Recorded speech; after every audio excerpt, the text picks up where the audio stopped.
A economia brasileira cresceu 0,8% no primeiro trimestre, com a colaboração fundamental do setor de serviços. Esse daqui.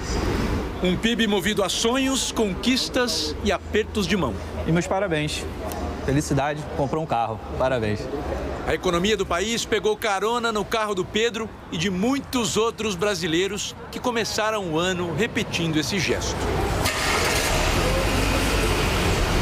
O Produto Interno Bruto, que é a soma de todos os bens e serviços produzidos pelo país num determinado período, avançou 0,8% no primeiro trimestre em relação ao trimestre anterior.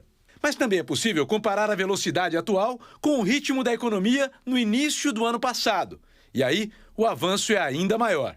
O crescimento foi de 2,5% em relação ao primeiro trimestre de 2023. Um dos principais responsáveis por esse resultado foi o setor de serviços, que cresceu 1,4% de um trimestre para o outro.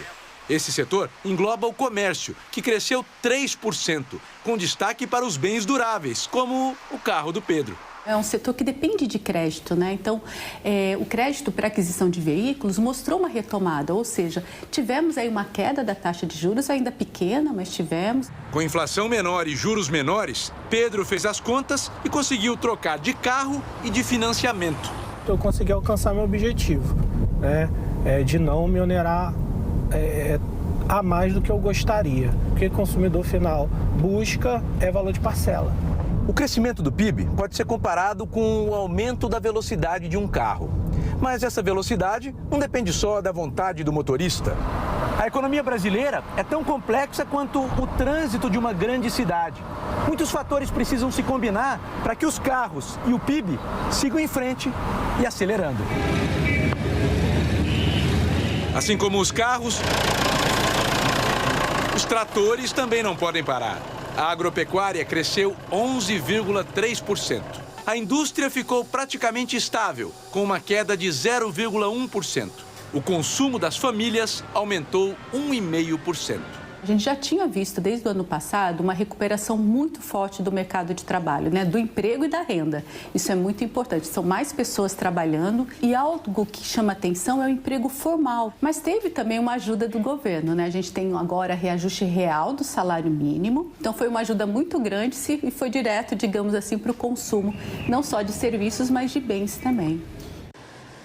A batedeira mistura farinha, a massa é sovada, modelada e, no fim, o produto é o pãozinho para vender congelado. 75 mil por hora. O PIB também é o produto final de uma grande engrenagem. As famílias aumentaram o consumo e aceleraram o ritmo das fábricas. Iniciamos o terceiro turno de atividade aqui na empresa. É um mercado extremamente crescente. É por isso que o desempenho da indústria no primeiro trimestre foi 2,8% maior na comparação com o mesmo período do ano passado, ainda que tenha andado de lado olhando para o trimestre anterior. O destaque foi a indústria de transformação, puxada pela produção de alimentos e bebidas. A empresa sentiu que tem espaço para mais. Toda essa área está reservada para uma linha de produção igualzinha que já existe. Ou seja, vai poder fabricar o dobro de pãezinhos. O IBGE também monitora esses investimentos que foram feitos para aumentar a capacidade da economia no futuro. E eles subiram bastante no primeiro trimestre. Aqui e em outras fábricas, os equipamentos foram comprados de fora, o que ajuda a explicar a alta nas importações. O pesquisador da FGV, Felipe Serigati, diz que investimento e crescimento andam juntos.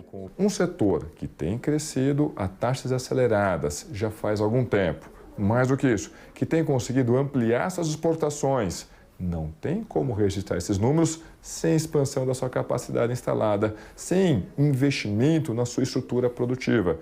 Longe das fábricas, no campo, o começo do ano também trouxe boas notícias. O setor agropecuário cresceu 11,3% em relação ao último trimestre de 2023. Na comparação com o primeiro trimestre do ano passado, o recuo foi de 3%. Não foi surpresa porque a safra tinha sido recorde, como lembra o produtor do Mato Grosso do Sul. Foi um ano bom, relativamente, em questão do clima, né? Universo Agro é uma fábrica a céu aberto. Sempre vai ter ano bom, ano ruim, ano de safra cheia, ano com quebra de safra. Isso é normal. O agro é parte da engrenagem que produz o PIB, muito mais que um número. Para Vanessa, é um emprego novo na fábrica em expansão. A empresa ela expande, né, para as famílias, para um país, então a gente quer estar fazendo parte disso tudo.